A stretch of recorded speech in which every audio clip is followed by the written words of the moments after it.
Welcome back to Terrible at Fishing. So today, thought I'd make a video on how to buy a rod. Basically, there's really a few things that you need to know about the types of rods that are on the market. There are one piece and two piece. Now, if a two piece is actually made very well, really, that's the way, it doesn't matter too much.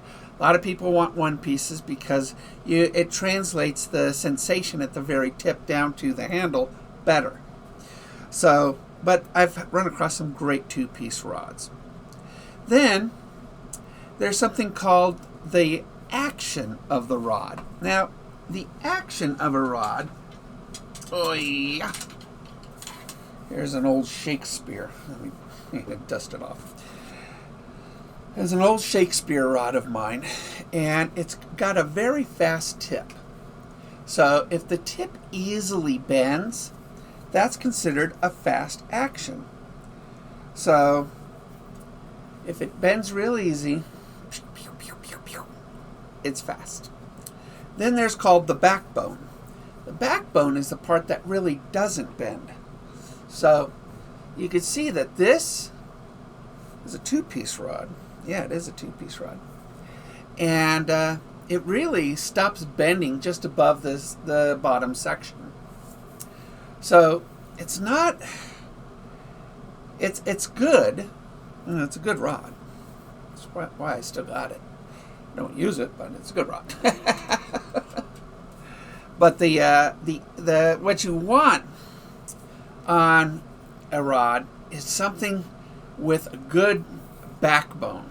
Now, something that's stiff on the backbone but very fast action at the tip. This is a medium heavy Shimano. So it's fast action, so it's easy to bend, but it's got a really strong backbone. 2/3 of this rod is backbone. What does a backbone do? Well, the stronger the backbone, the more power you have at setting the hook and reeling him in. If it's a soft backbone, something really flexible, you've got to really, really work this rod and create more power in it. So what you need to do on a soft backbone is pull really, really hard and reel really, really, really fast. Yes, I know. It's a spinning rod with a casting. I use this piece of the rod just for stringing my my reels. So I get new string for this reel tomorrow. This is that Curado. So don't make fun of this. Okay. But that takes us to another point. If the rod has a trigger on it, this little item here, that's a casting rod. If it doesn't, it's a spinning rod. Pretty easy to understand. Also, spinning rods have much larger guides on them. Huge guides next to what a casting rod has. So, 2 telltales on a spinning rod. But if it's got a trigger, it's a casting rod. All right? Now, there are some things that I enjoy about rods. One, I like split grips. I like a grip that's split. Don't ask me why. Maybe because it exposes the blank. The rod itself is called a blank. And I can feel the sensation with my other hand here. So if I'm pulling it, I can actually feel it also with my other hand. So I kind of do like split grips. I do not, and I cannot state this enough, I do not like hook keepers below the reel seat. Hate that. I always like the hook keeper above the reel seat. Because I do like to put double hand things, and this drives me nuts. So I usually will cut it off if this was a usable rod and tape it up. I hate that. It just bothers me. Sometimes my left hand gets on it, and my right hand's always on it on certain fights. I just don't like it. Now, these rods have a host of information on them. It'll tell you their power, so you can get anything from an UL ultralight to an X, an extra heavy, an XH, and then it'll tell you what line weight they recommend. This one's an ultralight, 2 to 6 pound line weight. And lure weight, 132 to 3/16 ounce. So this one right here is a moderate fast, if it had the second section. It would be a little stiffer at the end than a fast one. I like fast rods. I really do. I love fast rods. So I can, by doing a fast rod, I can go ahead and just sort of move it just a little bit and adjust and make the bait do really cool things. So that is something to learn. I mean, it's when you buy a rod, bend it, and you don't worry, you're not going to break it, but bend it and see how fast that tip is, and see where that backbone is on the rod. If it's got a good amount of backbone, you've got good power in the rod. If you don't have if it starts to bend at half of it, half the rod is bending, you really have a softer backbone.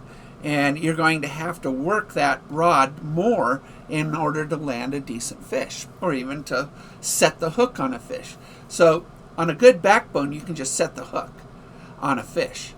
On a soft backbone, you've got to really pull on it to set the hook on a fish. So when you shop for rods, look for these things. It's best to shop for rods, in person, but a lot of times we don't. We buy them online. The blank, is usually a graphite blank. It's usually graphite, but I do have one behind me. Cajun rods uses carbon fiber. Makes it a very fast rod, very light, very strong. Thing is that some of their rods, like the Trigger series, they have a softer backbone. So even though they're ultralights, you just got to set the hook harder on them than you would, which is fun. It's fun. But you do lose more fish sometimes because, you got to think really quick, like crappie. Crappie is a very fast acting fish. So you got to go, pop, right when you see it hit. Bass, you just got to pull really hard.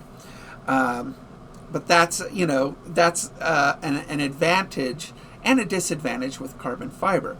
Graphite rods have what they call IM blanks. And an IM shows you how much strength this is. This is an IM 7. You can get IM 8. I think that's what the Shimano is. I think the Shimano is an IM 8 blank. And doesn't say, but I think it is. I think it's an IM 8. So basically, this is this one right here is an extra fast. So the tip is very sensitive, but it's medium heavy, so it's got a much stronger backbone to it on this Shimano SLX rod.